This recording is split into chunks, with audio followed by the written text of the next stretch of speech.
Educational creativity চ্যানেলে সকলকে স্বাগত। ডিএ জাজমেন্টের এক সপ্তাহ পর পর শেষ হতেই না হতেই নবান্নকে কন্টেম্প নোটিশ ধরানো হলো।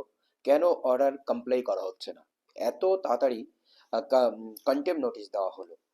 তো চলুন আমরা পুরো বিষয়টি এই ভিডিওতে দেখে নিই। কারা এই নোটিশ দিল নবান্নে, বা Shrimati Nandini Chakraborty, the chief secretary government of West Bengal এবং additional chief secretary finance department government of west বেঙ্গলের নিকট এই নোটিশ দেওয়া হলো।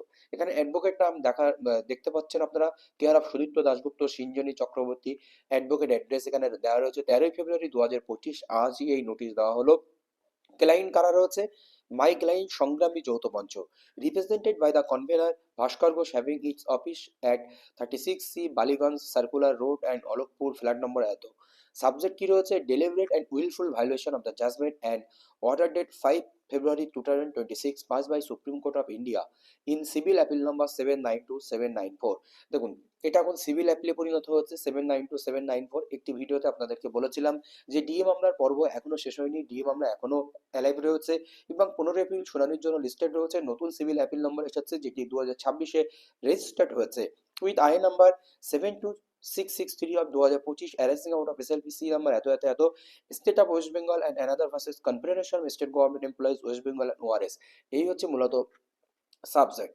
তো কি কি রয়েছে এই সাবজেক্টের মধ্যে, পুরো বিষয়টি আমরা আহ, দেখে নেব। Dear sir, that under instruction from and on behalf of any aforesaid clients I address you as follows.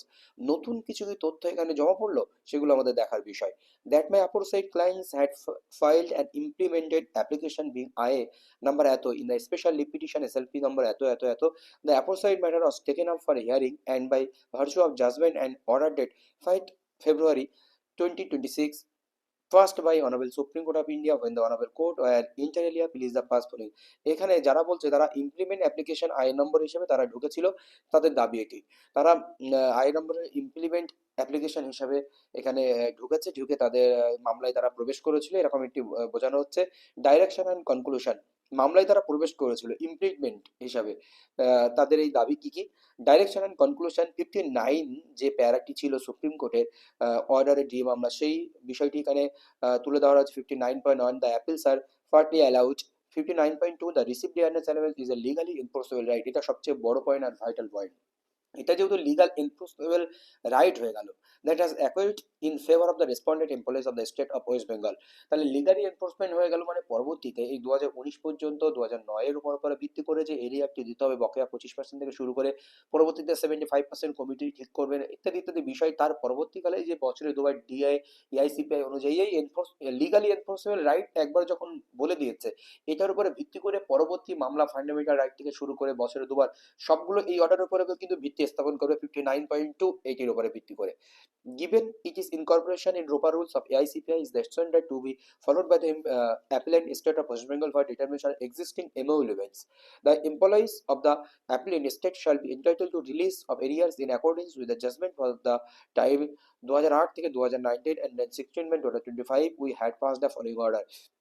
কি কি অর্ডার তারা পাস করেছে সেই সমস্ত বিষয় 16 মে 2025 যে অর্ডারটি দেওয়া হয়েছিল, যে 25% এরিয়ার বকেয়া দিতে হবে, সেই বিষয়টা এখানে লেখা রয়েছে। সেই অর্ডারে কি কি লেখা ছিল, সেই অর্ডারটি আপাতত কমপ্লাই করতে বলা হচ্ছে। 59.5 on account of subsequent change in law, if any amount would be disbursed in compliance of this judgment shall not be liable to be recovered, considering the financial implication involved and also recognize a need for a structured release of funds so as to not prejudicially impact state and exchequer while at the same time balancing the right of the employees to receive emoluments due to them.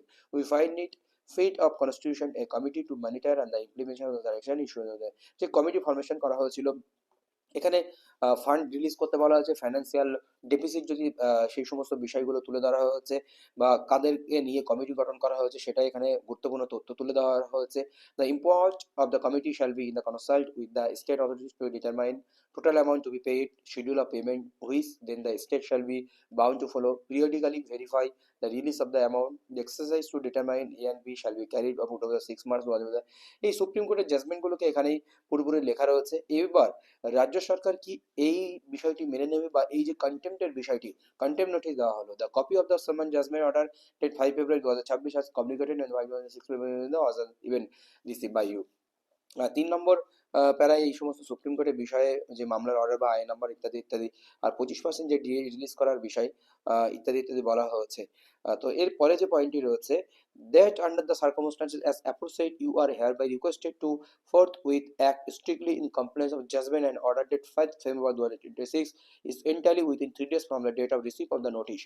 এই notice receive করার 3 দিনের মধ্যে তাদেরকে step নিতে হবে, না হলে যে আইনি প্রসিডিউর রয়েছে তারা সে আইনি প্রসিডিউরে যাবে। Failing this contempt proceeding will be initiated against you without any further reference. 3 দিনের মধ্যে রিসিভ করার পরে নোটিশ তাদের স্টেপ নেওয়ার কথা বলছে। এই হচ্ছে ডিএ সংক্রান্ত, মূলত এটি লেটেস্ট আপডেট। প্রত্যেকটি সংগঠন ডিএ মামলার সঙ্গে যারা যুক্ত রয়েছে তারা বিভিন্নভাবে নোটিশ সার্ভ করছে, কিন্তু এখানে দেখতে পেলাম আমরা যে তারা কন্টেম্প নোটিশ দিয়েছে। তো এই কন্টেম্প নোটিশ কি জন্য দিয়েছে? এই ডিএ মামলা অর্ডার ভায়োলেশন করার জন্য, deliberate and wilful violation of the judgment and order dated 5 February 2026। এই ভায়োলেশন করার কথা বলা হয়েছে, সেই জন্য এটার উপরে ভিত্তি করে আমরা এইটুকুই বলতে পারছি। ধন্যবাদ, পরবর্তী আপডেট আবার দেওয়া হবে।